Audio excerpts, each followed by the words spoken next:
Riddler.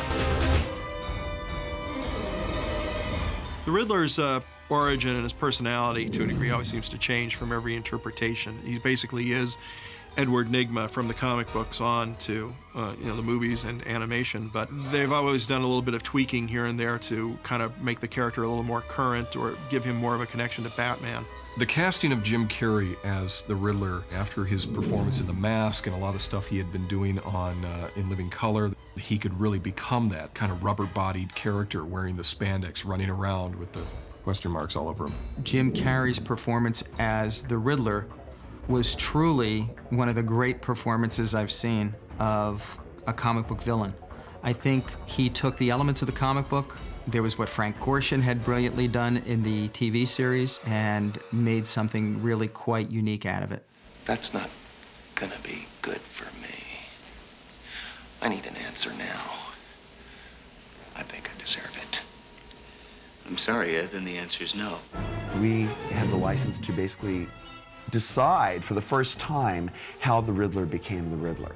So that was like this privilege, like, oh, nobody else has done this. We get to define it. I thought the idea that he was somebody who worked for Bruce Wayne, yet was vastly unappreciated and held back, not necessarily by Wayne himself, but by the corporate system, was a very interesting way to go.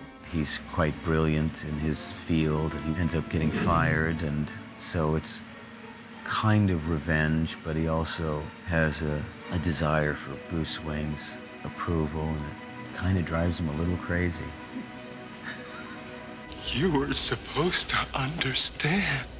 You see in Jim's eyes, you see the change, the flip over. Okay, I love this man, now I hate him. I'm now your enemy. I'll make you understand. And it's a beautifully played moment by Jim. Just He beautiful. nailed it exactly as we imagined it. Yeah. He's a sycophant, you know, he's like this stalker almost. And he's completely obsessed with Bruce Wayne. He loves the guy, you know, / hates him. It's about seeing somebody who is the guy that you'd love to be and resenting him for it, you know, and that's how it basically, you know, snowballs into this sick fantasy. This is your brain on the box. This is my brain on the box. Does anybody else feel like a fried egg? So he's sucking Gotham's brainwaves. He's devouring people's IQ.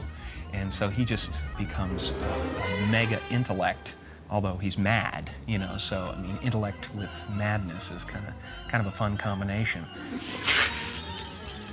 Like the jacket? It keeps me safe when I'm jogging at night. He's not a very physical guy, except for he's very flamboyant. He's got a little touch of Fred Astaire, a panache, a joie de vivre. But he's not gonna hurt anybody with his fists, but he'll pick up a rock. That's where you have to be careful. It's just a great character because it just takes on different forms, and he gets so full of energy and evil power that, you know, you just can't help but love playing that. It's just amazing. He rehearses and practices harder than anybody I've ever known. And when he comes to do the scene, it's all spontaneous, but within parameters that he's really worked out. His facial expressions, his body movements, how he uses the cane, how he uses his face. He's extraordinarily professional. You know, it's not who has the answers, it's who knows the questions.